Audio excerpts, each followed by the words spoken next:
This episode is brought to you by Benton Integrative Medicine, a concierge, membership-based medical practice offering direct primary care, functional medicine, hormone and sexual health, and wellness and vitality programs. At Benton Integrative Medicine, they look beyond symptoms to uncover root cause solutions, helping patients restore balance, energy, and well-being through a comprehensive and personalized approach. Their team believes in medical freedom, informed choice, and patient autonomy, empowering you to take charge of your health with a trusted partner by your side. Learn more at bentonintegrative.com and discover how integrative care can help you thrive, body, mind, and soul.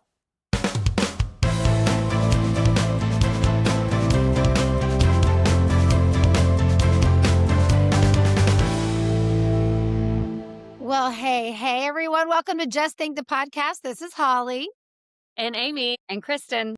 And today we have one of our all-time favorite doctors in the house. It's Dr. Cammy Benton. Hey, Cammy! And she does have a guest with her, which we're going to let her introduce. But I do want to remind you guys, Cammy is one of the physicians who early on in our podcast explained to us the risks with the flu vaccine and the lack of efficacy testing and studies behind that shot being mandatory. If you have not heard her story, listen to that episode. We will tell you, go check it out, especially if you don't know much about the flu vaccine.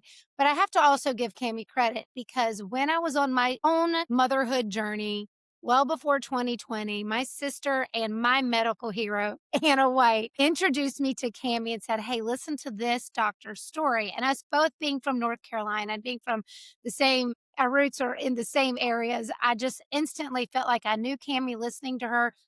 And I was amazed at what I learned. And it's really, she helped me start to find the science behind my questions about the childhood vaccination schedule. And I know I'm not the only one that admired Cammy, and my sister wasn't, because RFK included her as one of the medical heroes in his book, The Real Anthony Fauci. Another book that if you haven't read, That was pretty we cool. highly recommend. So I will say, we know Cammy. Cammy founded Benton Integrative, which you know as our medical practice, and her Dr. Ben, who works with her, has been working with us on our hormone health. But we wanted to have Cammy on to talk about sexual health and not just her perspective, but her husband's as well. This is a topic in an area they have done the research and they are passionate about. And well, we've never had a conversation about sex, but today let's talk about sex, baby, with Dr. Cammy Benton. All right, Cammy, you introduce us to your husband, please. Okay, so this is Kyle Hall, and I met him many years ago, maybe 10 years ago, but we came together back in 2020 for COVID era love. That's actually what made the lockdowns and all the crazy stuff a little less crazy and a little bit more manageable. But he worked for the Charlotte. He's a scientist and water scientist and engineer.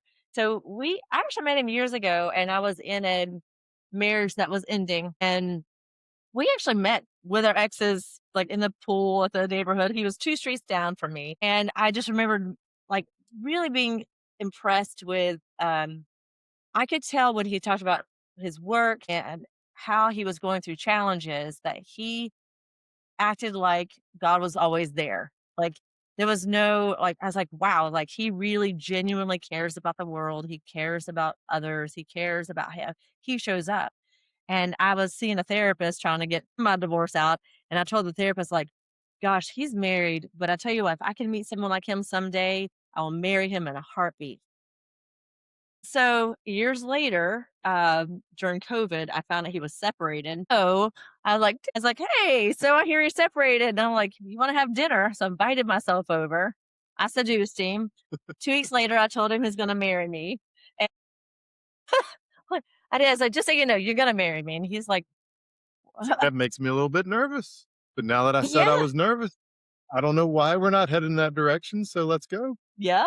And so then a year later, even though he had my ring, I proposed to him in front of the kids. So that way they could see, because I have 3 girls.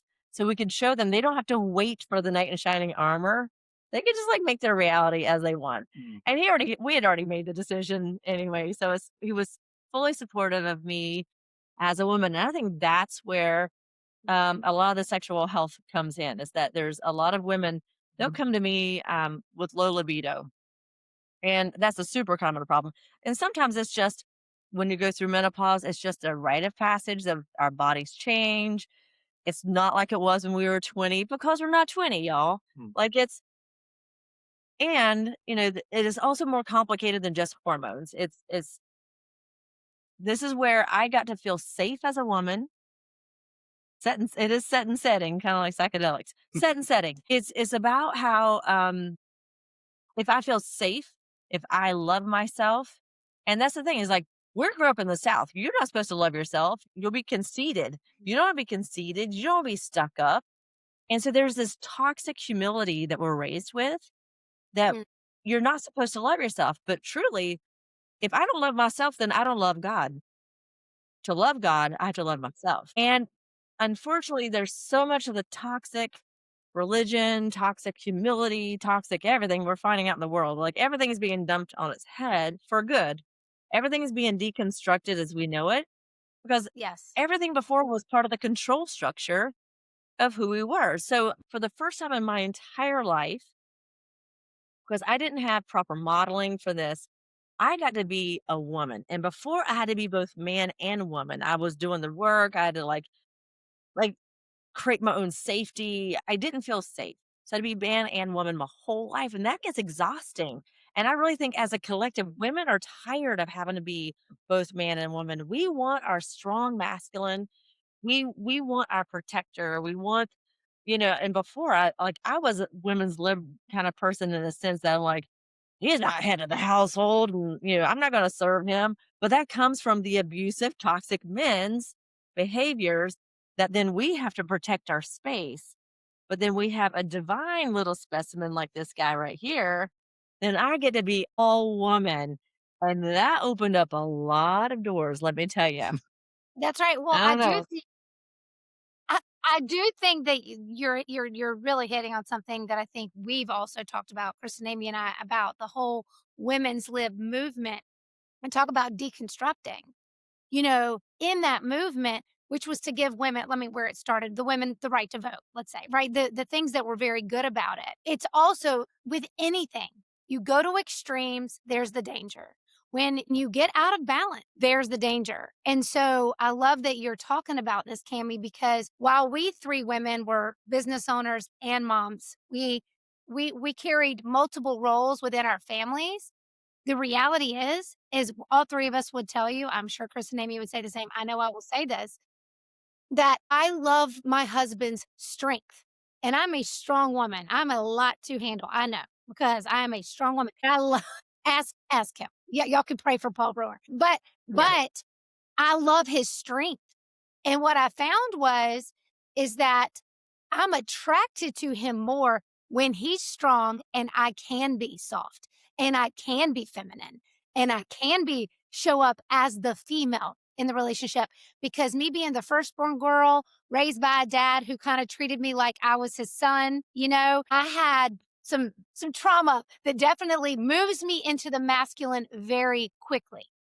And where I find my marriage the healthiest is when he understands that side of me. He champions that, but he allows me to move back into the feminine. Then I feel that's when our relationship is fully balanced and whole. So I can speak to that from experience, Cammy. So thank you for bringing that up, because I do think, you can be all about women can do a lot of things, but there is something created in the divine structure that the Yeah. balance is more perfected when we're operating in our God-given roles, right? Like Yeah. it's such a difference. One of the ways I see it is we're dealing with that polarity, of magnets where opposites attract. And when you beautiful women can be in your divine feminine glory and everything that entails, and the masculine is holding the space for it, oh, the attraction, the pull in that situation is divine. That's where, I mean, that's what you're alluding to, is that sexual health aspect of it that is, it's not medical or chemical or anything. It's completely energetic. And we were set up as humans in that way. And polarity comes in a lot of different ways that creates that attraction, but the masculine and the feminine polarity and those energies, the way they interplay is huge for sexual health. I think that's why too, like you'll see some couples and you got the hyper masculine guy. There's not going to pair up with a hyper masculine woman very well. They need to have the hyper feminine woman. That polarity, that difference can work well together. I'm too masculine to be with a guy who's too masculine because then his feminine is too like scared. He's too scared to be vulnerable. Like this guy, yeah, he's a nice balance. He's a gun toting, knife like wearing like hippie teddy bear. You know, he's sweet, he's loving, the animals make him melt, and he's just a nature guy, but he will kill you in a heartbeat if you mess with me. Mm. And I know, That's don't true. mess with me because he will kill Okay, it happens. so you guys have a real passion for helping individuals and couples, and certainly you as a doctor, Cammy. I mean, you're seeing women, and we all three have talked about this, the low libido, and ladies, when, 35, 40, 50, like you might be experiencing this. As Cammy said, it is having those feelings is a part of that adjustment process. I was at a Christmas party. I was at a Christmas party this year, and my husband told me this story later that one of the men said, "Hey, I've got these pills, these sex pills. Do you want one?" And the three guys that this guy was talking to were like, he's like, "Listen, my wife loves it." And one of the husband goes, "Look, I don't need that right now. I'm just looking for a willing participant." Okay. Like I don't need that help right now, but she can use it. We got a good chuckle out of that because, Paul and I've had these conversations where I go, "Honey, I'm showing up for you. Cause, I love you. I want our marriage to be good. I'm showing up for you. I'm dead inside right now, but it's fine." Alone in this, right? Where you're just like, and it is cyclical, like, right? I mean, it's like, everything's asleep, and I need more sleep. Like, it's so crazy. Anyway, I can't believe I said this publicly. When you have these patients come into your office, what do you do? What do you say? I mean, obviously, I'm sure you're going to check their hormones, but like, what's kind of your process with them? Well, see, there's women and then there's men. We're different Right. creatures Mhm. Right. Yeah. on every level. And just so y'all know, just a little plug, now we have a men's health specialist and a women's health specialist that are new to Benton Integrative. That's just started. So I'm very excited to be able to like really focus specifically on these issues. Women, kind of going back to that, I focus first on, do you love your husband? Do you love yourself? Do you love your body? When's the last time you actually dressed up? Because if you're sitting around, it's like when you dress up and you feel like you're showing off, but if you're dressing all like pajamas, you don't have that same feeling. It just goes to that too. Like if do y'all dress up? Do y'all go out on dates? Do y'all flirt? Or do you feel like most women, they're like, "Oh my God, he wants to have sex with me." And I just like, I'm afraid to kiss him because then it's going to go straight to sex and I'm too tired for it. So there's a lot of that Mm. training. Yeah.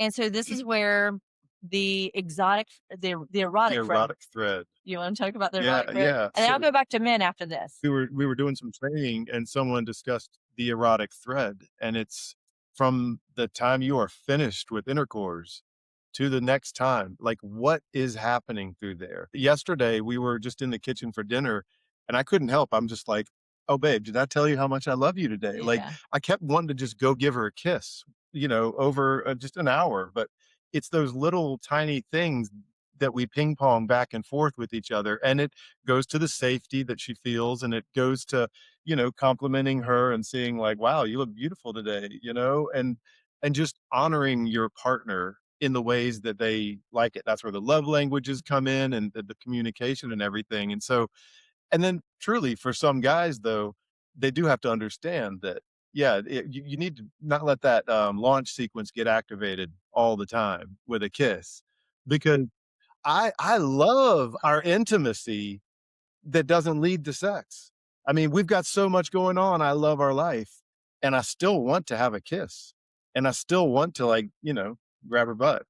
And, but it doesn't have to go all the way all the time. And so I think some guys kind of, that's a little bit hard. They're like, but we're wired like, whoa, hold on a minute, you're showing that affection. I don't know what. Hold on.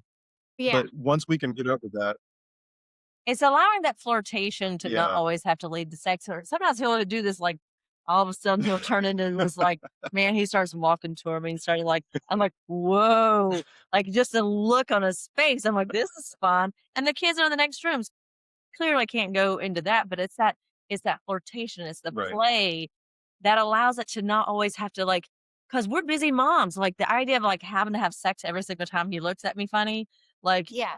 it's just an automatic wall versus when we play enough and also being able to have my no respected. I'm dead inside and I just can't. And he's not like having his feelings hurt. And Right. like, and he's told me that before. He's like, yeah, babe, I'm not feeling very sexy today. yeah. I'm just not feeling it. We sat and talked for 30 minutes, 15 minutes, and There she is, convinced me. yeah, But I'm still still, convincing. I But was dead inside at one point. I was like, I've just had a Yeah. day. Everybody gets that way, right? Yeah, They get tired, they get stressed, and so you're just not in a sexual mood, And listen, we all know this isn't just people who are going through hormone changes. This is from the beginning, all the way through life. I remember my mother-in-law giving my husband this advice when we got married. She said, if you want to have sex with her at night, you court her all day long.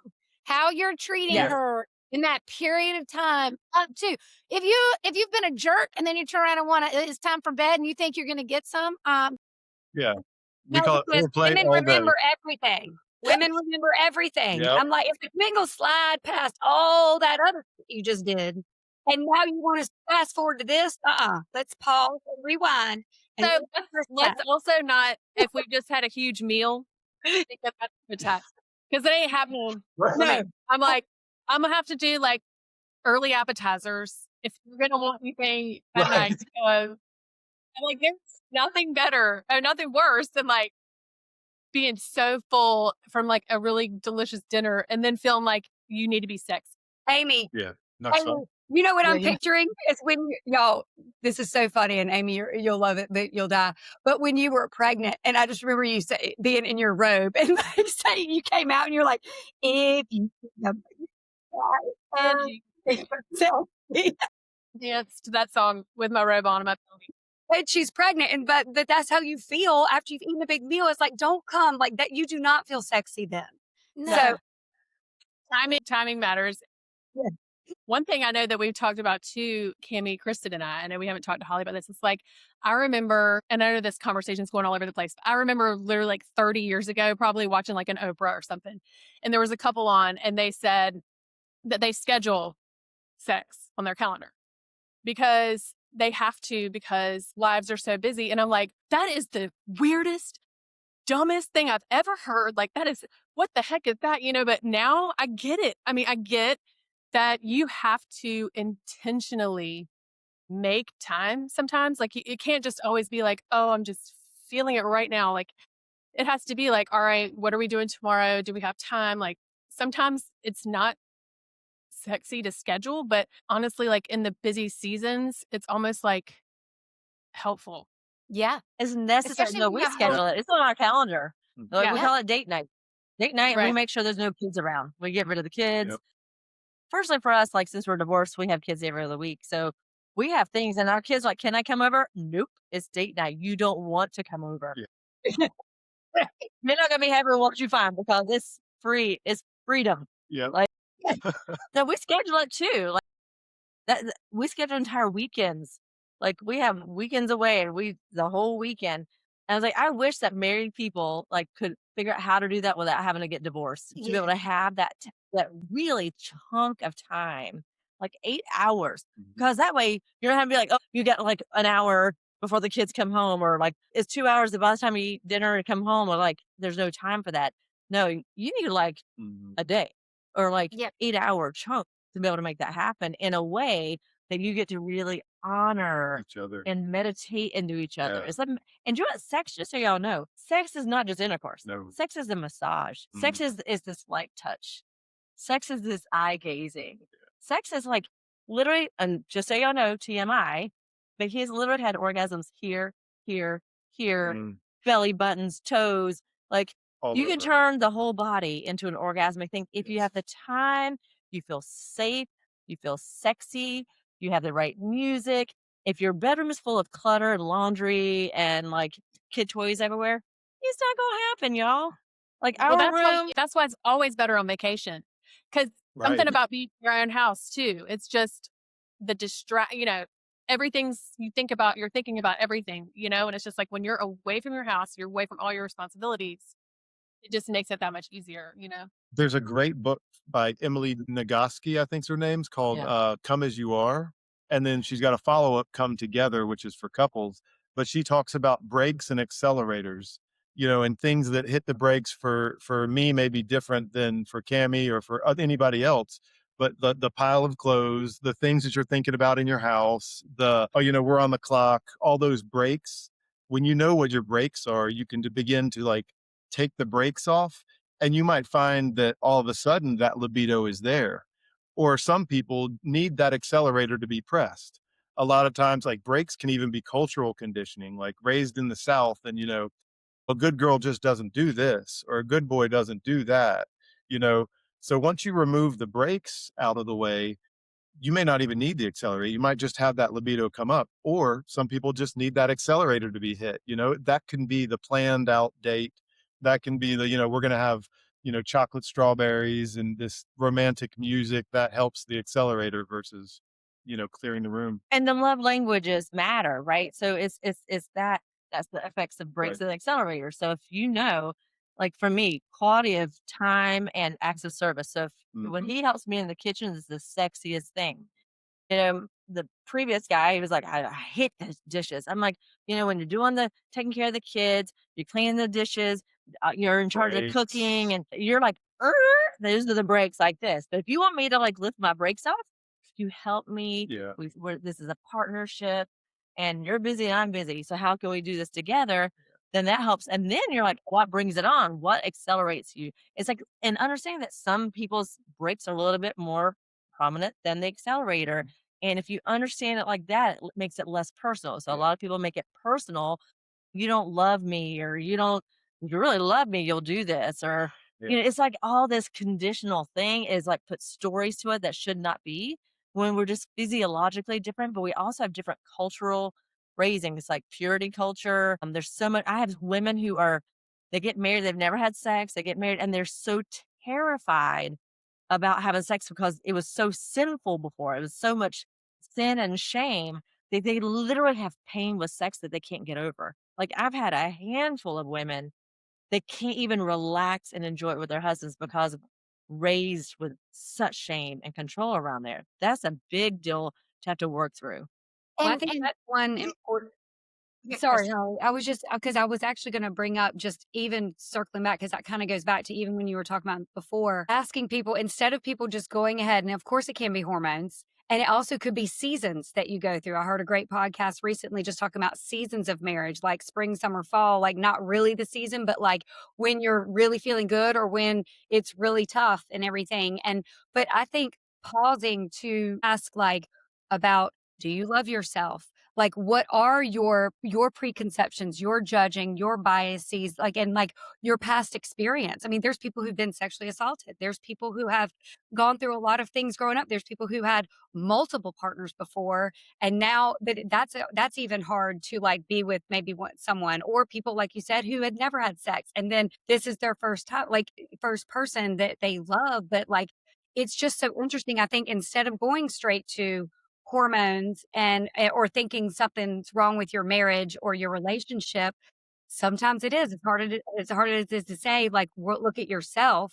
And then also remember, like, y'all are also still in like the earlyish phase of marriage. And then the further you get in, and then when you have kids, it's like you love them, but that adds other things too. There's just so much to it. But I love that I think just stopping and remembering, like, what was it in the beginning that, like, made you like, that was flirty and, like, that made you love each other, that made you wanna, like, jump each other's bones? Or, like, just, like, like or could you do, like, massage without it leading to would you say the launch pad or whatever, launch sequence, whatever? That was so funny. Yeah, launch sequence. But And like, sometimes do you feel like I was gonna say, do you feel like the longer so, I mean, I guess I can kind of this is maybe me calling my own self out, but like the longer and the closer you are with someone, it's almost harder Yeah.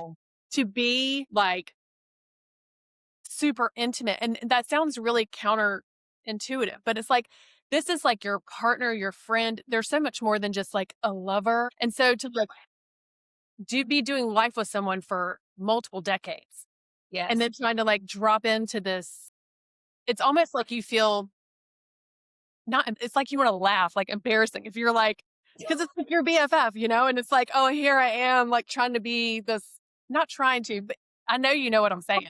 Exactly. And also flipping straight from work mode, mom mode to like sexy mode. Like, But it's like, it's almost easier to be like that with someone who is a boyfriend, a stranger, or like, you know, or like somebody you've just been dating. You feel like you could be a little more open than somebody that you're super, super, super connected and close with, which it shouldn't be like that. But I feel like that happens sometimes.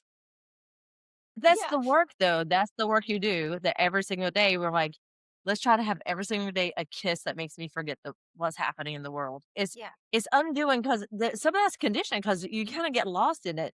How do you get that back? And to some right. extent, it's doing the work, whatever that means, whether you do couples retreats, like we happen to do psychedelics, like we're doing spiritual things together. Because we said we don't want that honeymoon phase to go away. We've been together 5 years, 6 years now almost. And so we are still in the spring, right? As you talked about. And, we're going to enter phases of summer here and there. It's just, that's life, right? That's right. But then you have to decide, what do you want? We get to decide what we want in life. And if you want Yeah. like a spicy, fun thing, then you have to say, all right, honey, I feel like a big dork right now, but I'm going to go get a sexy thing from like Adam and Eve and I'm going to go Yeah. kinky on you, like, Yeah. and also there's also, we did, it's called the erotic blueprint. You can actually do a little test online, the erotic blueprint, and it separates you out into different groups. Are you kinky, sensual, sexual? And it has all these different things. So that way you understand it's not judgment. We're just kind of wired differently. So when Yes. we actually have our date nights, I literally, y'all, this is crazy. I'm so glad he loves me because I start getting business ideas.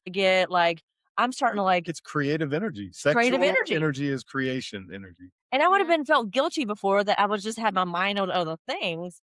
But I'm just a super creative person. It gets me into an extremely creative state. I mean, I solve the world's problems. Like you wouldn't believe what goes on in his head.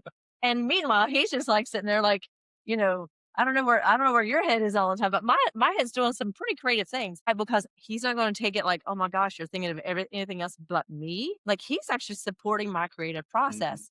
Right. So I happen to be that type, that blueprint that we do. Like when I read that was actually a thing of certain sexual types, I'm like, I actually didn't know that everyone else just didn't have ideas. My previous unhealthy marriage, I'm just like, oh, let's just get this over with, but I thought I was like, oh, man, this is possible for everyone. I think it's just possible for certain types to have that where some people are more sexual, physical, for whatever reason. There's nothing wrong with them. They don't have this stuff going on in their head. I thought I was like, babe, is it okay? Like, I have to tell you something. I have some ideas. We will pause and take notes. So Like, that she's literally. like, get this out of my head. I'm like, dude, you need to capture that. Get it out. And then I've had let's- great ideas. yeah, It's yeah. awesome. And this kind of brings me over to the men, I have to tell you. So I've been doing sexual health for men for erectile dysfunction. We have a machine called the Gains Wave that works incredible for men and women, actually. Women, it helps with lubrication, sensation, and urination, like incontinence a little bit. And for men, it helps with prostate issues, erectile dysfunction, sensation as well, because we go where the bundle of the nerves go to innervate the penis. So after years of doing it, and I did it myself for a long time. I did, instead of having a tech person, I just did it. And I love talking to them about a lot of men's sexual dysfunction started when their wife cheated on them or they lost their job. They were just under stress. Someone in their family died. And then once they got freaked out, it's like, then it became performance anxiety. So I was able to talk to men and that helped me to understand the spiritual aspect of sexual dysfunction, even in men. 'Cause men also, just like women, we have our things. Men have to have the bear the responsibility of being the provider of the house, bringing the money in, and if they can't bring the money in, their whole manhood goes down, right? You see, it's an assault on their Cultural masculine. conditioning. It's a cultural conditioning. So be able to talk to them through that, and actually, this is y'all might need to like I don't know delete this part, but I talked to them about the fact that um, just because you can't get erect doesn't mean that it has no sensation. So when honestly, oral sex is a lot harder when a man is erect. When a man is not erect, then it's actually way easier to have oral sex. And usually the idea about that is like the women are like, oh, it's broken, it's not work. I don't want him to feel awkward. And the man is like, it's broken. I don't want her to like pay attention. Like there's all this embarrassment and shame. But when you're like, hey, it's flaccid, it's prime time for oral sex, then suddenly it's easier on the woman and he has great sensation. And then you're taking that charge away from the erectile dysfunction. That actually can heal men's ideas of what sex is, right? Absolutely. Second. It But also I think that's a sounds great like that thing. what you're saying, Cami, is that part of probably the work that y'all have done and that couples need to do in order to optimize their sex life is accept each other, what you're bringing to the table in that moment, and get very comfortable with one another's bodies. Like you said, for men not to feel this pressure that they have to come to the table with an erection already, but that there can be, just a comfort with one another that, the wife can help him get there and vice versa. And I think what we're really discussing here is that number one, a good sex life takes work. It takes work. And it's the longer you've been together, perhaps even more so, right? You got to maintain the skills that you know are going to create that because I really believe a great relationship does not exist really without that. I think there's something about that intimacy that it was God's idea, by the way. Mhm. And that's what we've got to get back to. And I want you guys to talk about the work that you've done, but I think I also want to say parents, while you're raising your children, I just want to encourage us all to raise children that are comfortable and feel healthy about their body and about their sex drives. Moms of boys. I was raised in a house full of girls. I had boys. Boys are born with erections. I don't know if people know that, but that's a thing, girls. That's a thing. And there's nothing that will help you understand a man better than raising a boy because you start to realize there is a physiological thing that happens early on that's God given. And I remember when my son, my firstborn, first asked us about sex. And my husband looked at me and he's like, I'm going to go talk to him. And I shut the door behind my husband because I was in the bathroom at the time. And God spoke to me, not in an audible voice, but in a very clear way and said, do not teach him shame in this. Open the door. And my kids are too comfortable talking to me about this stuff. But but I'm going to tell you I pray that it's helped them have a better relationship with their bodies and sex than I had, right? Which was this is a natural part of God gave this to you to enjoy with your spouse. You should enjoy it. It's something to look forward to. And the urges are all normal. And I think I've seen Starting as toddlers too, starting as toddlers. So don't shame your kids when they're touching themselves because it just feels good. Like teach them boundaries. But I didn't mean to interrupt you, but that's important, oh, not you're just even right. for teenage, but starting in there's a lot of embarrassment. They're like, oh my gosh, is that okay? They're touching themselves. What do I need to do about it? I'm like, just teach them. Don't do it out in like the living room No, in front of everyone. Don't be flopping it back and forth on the couch like my youngest was. Right. He was little, but I walked in, I was like, okay, this goes in the room, not here. yeah, yeah, Yes. yeah. There's a time and place for everything, Boys right? are different. But back to you guys, because I do want people to get the help they need from this conversation. Hopefully, we've made everybody feel very normal in your relationships. But I do want to say, in an effort to, because my girlfriend, one of my best friends, said to me just a couple weeks ago, she said, if people had more conversation around this, there'd be less divorce in midlife. She Mhm. said, I think this really is a big issue for a lot of people. You're going through physiological changes, you're going through life changes that are stressful, and it's just creating a divide between the spouses. And you maybe have been together 25 years, you feel no lust for each other anymore, whatever. So I know that y'all are still in the spring. But obviously, you've learned some gifts, some tools, some resources to help preserve that part of your relationship. So, will you guys just kind of walk? If someone says today, hey, my marriage could use some help, my relationship needs some help here, we need to work in this area, what are you pointing them to? We would definitely have some resources for that. One is I like to kind of touch back to you talk about how God created us as sexual beings.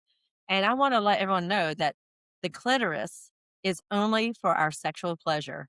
It's an organ that God created. It has more nerve endings than anything else in our bodies. It has about 8,000 nerve endings. Men's has about 4,000 nerve endings. So we have double the nerve endings, and it's only used for sexual pleasure. That's it. That's it. How incredible is that, right? And men's, they have multi-use purpose for theirs. Pretty cool. How handy that is. But that's the part of that. I feel like still the part of that control structure is, I mean, there are still millions of women being circumcised and having theirs cut off. There's been that war on the feminine for so long. And I'm not coming from a victim state, right? Because we're empowered women, but there has been that element of like the chastity belt, again, female like mutilation is what it is. And it's attacking that very divinely created organ. So we have to work on all the deep shame stories even that you're not even aware of that has happened culturally, globally for about women's bodies. We are divine beings, first and foremost. And God created us as sexual beings. It is that moment. Could you imagine if we understood? That's why I tell people it's like if we could really understand how beautiful are our bodies that God created. And in that moment of conception, if we could actually put that much love and intention, I didn't understand this when I had kids. Oh, I love, when I had kids, I love you, you have sex. But like literally, if we're setting that intention of that moment of creation energy into that light, that explosion, understanding that, then I feel like the earth would change, the world would change if we understood how divine that moment of that is everything. And if we can shift our minds out of like, oh, it's just sex. But no, it's time. Like I did that in my ex-husband. I've had infertility. I'm like, all right, it's time to have sex. I'm ovulating right now. I did that. But if we can shift our mindset into creation, this is creation energy. And when we're younger, it's about conception. But now it's about creation of love. It's creation of relationship. Is if we are able to model, our kids know when we have date night and they know what it means. Why? Because I thought my mom had sex 4 times and that was it her whole life to create the 4 children. That's how we're raised. There's a fear about talking about that. But if I don't have them, if you don't have parents to demonstrate how it is important to have this connection time, then we're not modeling, like you said, we have to model for our children how to have healthy sexual relationships with other people and be able to have this divine connection then allows us to create a future together. We're creating love. We're creating a safe home together. It's creation energy. And that if we can like shift a little of how we approach what is sex, it gets into that root cause, right? When we talk about root cause at our office, it's root cause. This is the root cause of how couples can live in a different way, a different trajectory compared to others that are disconnected there. This is like a life force, right? So this book, yeah. Well, I was just going to say, we kind of got to the couples that are saying, "Hey, our marriage could use a little bit of help in this intimacy department." We've already touched on getting rid of any shame, especially for young kids, so that they can grow up with less to deal with. But there's still shame that we've taken on. All right. So we just have to acknowledge that. And in the conversation you're going to have with your spouse, your significant other, your partner, understand that what you're trying to do is work on that partnership and that relationship. So if there's shame there, you have to be able to step through that and move through that in partnership. Acknowledge, like, I grew up and this is a challenge for me to talk about this. I've never really had these conversations, but you're my person. Who else am I going to have this conversation with? Right. So you have to move through some of those uncomfortable feelings to have the conversation about, hey, what do you like? What do I like? You have to know yourself. And again, with the long-term relationship, you really begin to know what your partner likes.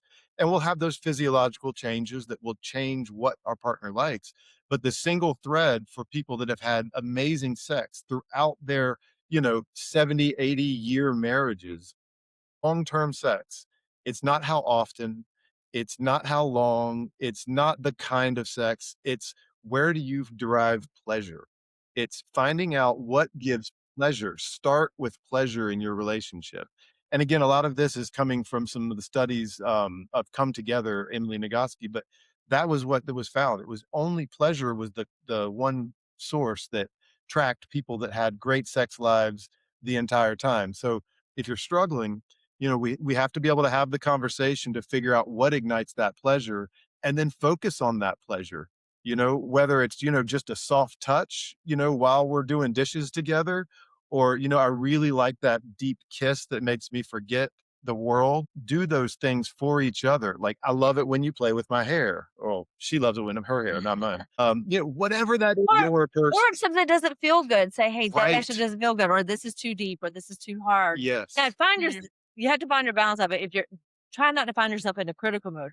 Focus on the good things, but if something really hurts, don't fake it. Yeah. Like, women, we tend to fake it. We're raised to fake it. No more fake orgasms. No more fake orgasms. No more fake, sounds, just for the heck of it, just to try to please it. Be honest, be authentic, because then you're like, and honestly, things, even for me, it's changed post menopause. So sensations are still different. It's still great. It's just not what it was before menopause, even though I'm still, like, I would say, still happier, I think, and more active than most people, but it still has changed, right? Our bodies do change, and accepting that. There's a couple books. It's the Come Together and Come As You Are by Emily Nagoski. There's one called Pussy, a Reclamation, because it's a it is a very it is not a very conservative book, but it's incredible because it's about someone finding her power because she had such shame and she had such fear around it, and how pussy is used as a word to talk bad about people. Oh, it's like you're a pussy, is meant as a derogatory. They have a common ways of making us feel dirty about our bodies and negative about our bodies. So it's reclaiming the power of our bodies and not letting anyone else actually put it down. It's like, so we bring that power back into ourselves. And I would say in general, and that kind of taps into this whole like trauma culture. Like, I'm traumatized and we're focusing on all the things that we're traumatized. There's a time and a place for it, but at some point we got to stop focusing on all of our trauma and Yes. rebuild. Yeah. Create the life you want. We create a life we want. Is if you're sitting in your trauma over and over again and you're telling your therapist every single week about your trauma, you're not- going to always be in your trauma.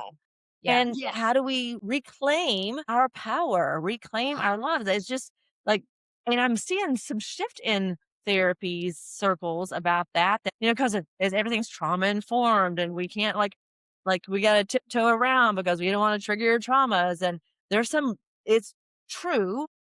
And we got to work through that. Yes. We got to work through that. It's time. That's right. It's time to What we talk stop about letting with it everything, control even with our ourselves. health.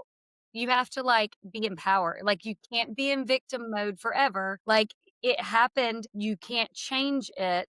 What can you do to move forward with it instead of talking about it all the time? Like, and you have the power. I mean, we've talked about this with everything. So that includes sexual health and that includes your relationship. And I mean, and I do want to touch like the love language is another great thing too. That book, or just knowing each other's love languages, because what I've learned is that you tend to do what your love language is for other people instead of doing what their love language is.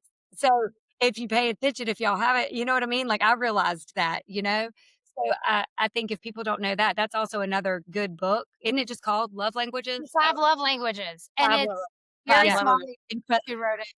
Yeah. And I will say also that's great for your kids too. I don't know Yeah.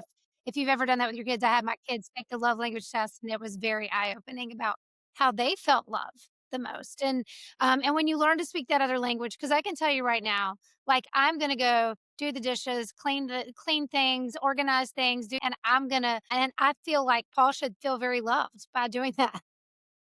He would like me to touch him all day long. And which is kind of different for us because I'm not as touchy. Shocker. And so I have to remember, but I'm just saying this as a tool that I've learned in marriage. I'm consciously touching him all the time. Every time it comes to my mind, because he feels loved that way. And he goes and does the dishes because that makes me feel loved. You know what I mean? And when you learn that, and let me tell you guys, it took us years of our marriage to practice it.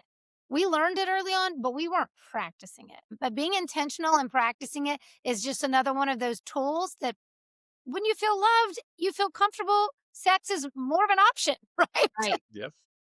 It's not when you Yeah. feel used, right? Sex isn't fun if you feel used or like you're obligated. You know, Right. like it's part of your daily chores. Listen, I'm gonna tell you right now, I bet most women identify when I say this. There were times of your marriage, it was a check, it was a box you checked, right? Because you think about it, you're nursing babies. So you've already had someone on your boobs all day. You're just like I don't need to be touched today, right? Girls, y'all know. Y'all know what I mean. You're just like, you're in mom mode. And it's not that you don't love your husband and it's not that you don't want sex. It's that sex never crossed your mind all day because you were, but then he's home and ready. And you're like, well, I guess I'm going to check that box. I mopped the floors. I changed diapers, had sex today. Like it becomes that, you know? And that's not, I don't think that's healthy to be honest. I don't think it's the It's just healthiest, real. but it's real. It's It's real. real. Yeah. It's real, you know? And so evolving, let's be honest, Krista mentioned the seasons, evolving out of the season of checking the box because you want your marriage, you want your husband to be happy, and you want your marriage to be good. You want intimacy. That's a way of bringing you two together. But you need to evolve out of that to where it's like, no, hold on. This was meant for, as Cammy said, my pleasure too. And you can have a husband that wants to please you all day long. If you're not in a place to be pleasured, it's going to be a lot harder, right? You gotta, you want to start coming to the table in a way that this is for my good and my enjoyment, and I need to enjoy it. It does not need to be another chore on my list. And I think women easily fall into the chore category. And I know you There's a thing called Most the of the time you don't all want that. once you do it, you're like, why don't we do this more often? It's like sometimes it's just like that mental thing of like, okay. And then you do it, and then you're like, God, that was awesome. Why didn't we do that? I mean, everybody goes through that. We all go through that, you know? So it really is just like the mind is a crazy thing. Yeah. Go ahead, Cammy. Sorry. Go ahead, Cammy. There's there's an exercise called the Om meditation where the man, and it could go both ways, but the man actually just stares at your special place and they just stroke it and nothing is supposed to ever come out of it. You just have a time where you just listen to music and they are meditating into your body and no intercourse happens. And the exercise of that is to remind yourself again, the intercourse is like a little piece. It's so reminding each other to take that time. Now, sometimes that's all you have time for, and it's fun, and bada bing, bada boom. There's a time and a place. But in general, for that intimacy, is that meditation into each other's bodies. It's like looking at the freckle in the eye of your partner. It's smelling the smell of the neck. It's just that slowing down and intention saying, we're not going to have intercourse this time. And sometimes even for weeks, you can actually say no intercourse for weeks. We have to do everything else but intercourse for the next month. That is a way to spice things in because then you have to get intentional about it. Then you have to think of like, oh, the rest of your body's a playground. John Mayer sang about that. Your body's a playground. But I never understood that. It's a wonderland. That's why it's like I said it actually a long time ago. Your body's a wonderland, right? But honestly, I never really thought about it because I didn't have the kind of relationship to have that experience. I'm like, oh, your body is a wonderland and being able to explore all the different things that can become orgasmic that I didn't know was possible. Yeah. Like, and that took not having intercourse to get there. So that's something to consider. Intercourse is that little. Yeah. So you have these books that you've recommended, and you have, obviously you guys, we always tell you guys, you can access Cammy at bentonintegrative.com. But like, again, if you want to sit one-on-one with a physician and really start this journey, then we are going to tell you right now, go to her practice. You can connect anywhere, right? To Cammy, they can connect anywhere in the 50 United States with you guys. But also So you have these resources, but you mentioned that you guys actually have gone on some retreats and like explored this even further. So can you talk a little bit about that? I don't know. I was like, we've actually given some, like, had like seminars for this, but like the one was Tony Robbins. We actually had a relationship conference with, and Jaya. I don't even know her name is She Jaya. goes by Jaya. She goes by Jaya, but it's, the erotic, The blueprint, erotic blueprint that the we erotic mentioned blueprint. was with her. Okay. That was super helpful. And so we had actually seminars with her. That was mind blowing because I went in thinking, I'm like, oh, we're pretty good at this stuff. And then the stuff we talked, like, oh, wow, there's still so much more to learn. But I think it was still even about understanding your partner's type. They're like a different speed, because otherwise you think, oh, I'm incompatible. Yeah. If you think you're incompatible, then you feel like, okay, well, we're just incompatible. But you're stopping too soon. It's if you can understand the love language or their erotic blueprint. Are they sexual, sensual? Are they kinky? And then within the kink, like, what is okay?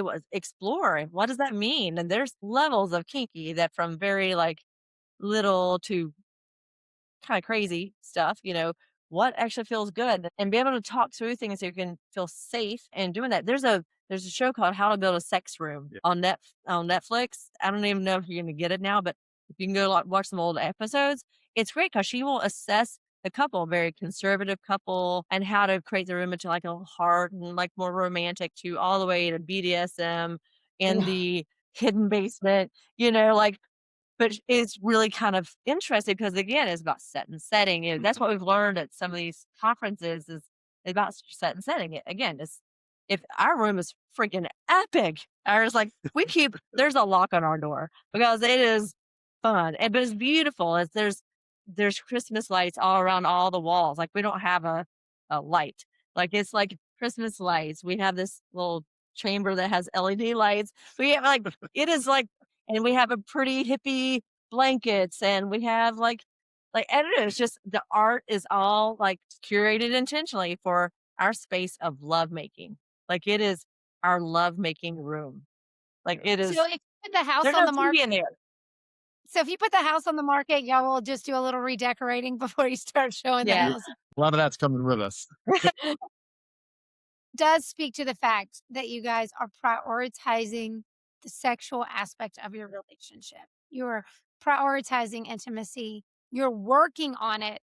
And I think that's newish, right? For our society. Whereas I feel like sex is distorted in so many ways in our society in ways that aren't healthy. And then sex is not talked about in our society in ways that aren't healthy. And so it's all going back to trying to have that balanced perspective, which I love that you said.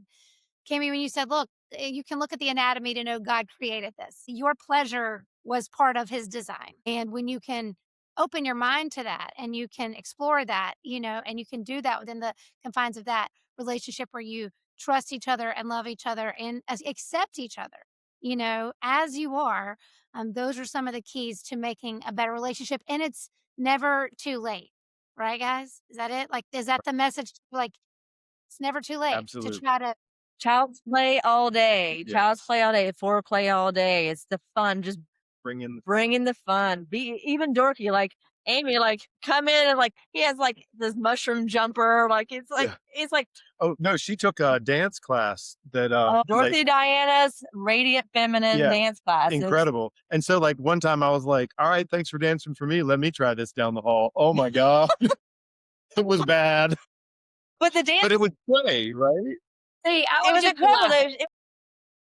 It was pole dancing, but it's a very spiritual thing. It's more about very safe women's like learning how to move your body in a way. And I was always a dancer, and I thought I was comfortable with myself.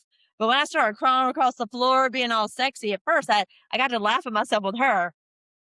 Coming home, I turned it on. I was like, ooh, I unleashed something here, and it was fun. So the like sexy dancing in the room, I don't know why I'd never thought about that before. So it's taken like this factor is like a brand of it, but Dorothy Diana, shout out to her for the Radiant Feminine. I'm gonna have to give y'all the website for that because she is local in the Charlotte area, but she is worth traveling. People do travel for her class, and it's all about sacred women's movement. And it's only women. It is not performative.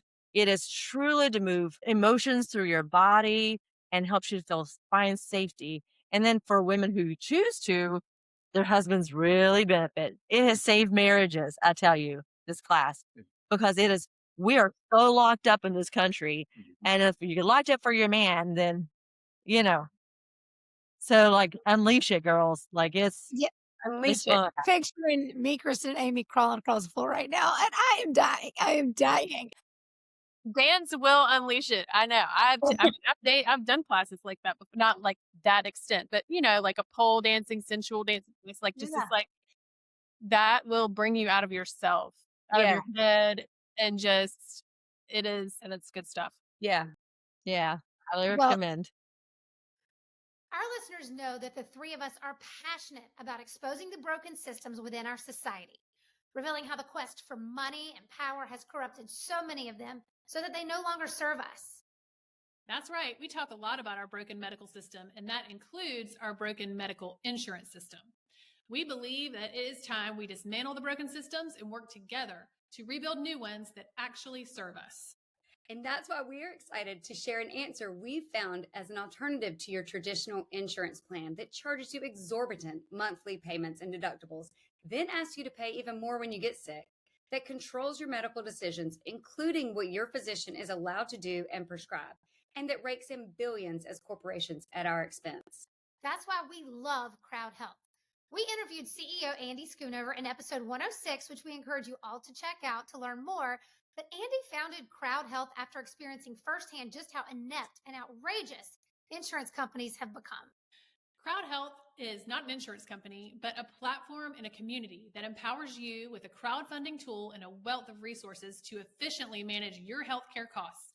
And it's an excellent alternative to health insurance, allowing us to escape the healthcare matrix and put us and our healthcare providers back in charge. Ever since my family and I made the switch to Crowd Health, not only are we proud to be part of a company with integrity, but we love that we are free from the broken insurance system. We will never be part of that system again. We've had nothing but an A-plus experience. From before we even enrolled, we connected with an advocate who answered our questions. Then upon enrollment, we were immediately assigned a personal advocate who is literally a text away anytime I need her. If you follow them on Instagram and Twitter, you will see not only how much they truly care about each of the members, but also how much money they save us. This is why we encourage all of you to go to joincrowdhealth.org to learn more and to use code JUSTTHINK to get your first 3 months of membership for just $99 a month. Again, it's joincrowdhealth.org with discount code JUSTTHINK. You can also reference our Just Think the podcast Substack for more information. Well, our goal today was really to introduce people to you two, because obviously I know with Benton Integrative, you're doing so much more in men's health, sexual health for men as well. By the way, I just want to plug that. Guys, sometimes there are physiological things too that you do want to make sure they're addressed, men and women. And that's where Benton Integrative comes in. But I do think just because of our ages and because this has been more of a conversation, watching people who've been married 30 years divorce, and just saying, this is not an easy time of life. And there needs to be more conversation around that. But you want to be able to give people the tools and the resources. And as Kristen said, and it's so important, you have the power, my dear, right? We have Yeah. the power within us to change things and to live the kinds of lives that we want to live.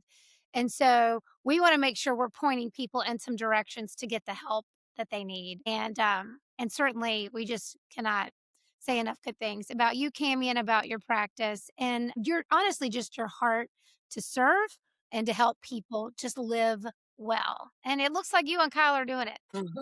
Yeah. Thank God. I was like, thank God I had to wait 47 years to meet this angel. And God just says, like, you've learned all the hard lessons. I'm here to you get to have fun now. Awesome. But you know what's so great is you're also a teacher. So when you're having fun, the rest of us are learning how to do it too. Mhm. So I think that's the other part of the gift is you're spreading it around, right? It's like, hey, I'm figuring some things out over here about my own trauma, my own past, my own bad behaviors, my own this. And now I'm living a life that's way more aligned with who I was meant to be. And, Yes, amen. that's a good thing. Well, guys, thank you Well, so thank- much. I know you have more work to do today. You got to go talk on another podcast, I believe, or something. But thank you guys for being with us. Thank you. Yeah. All right, we'll see you next time. Bye, y'all.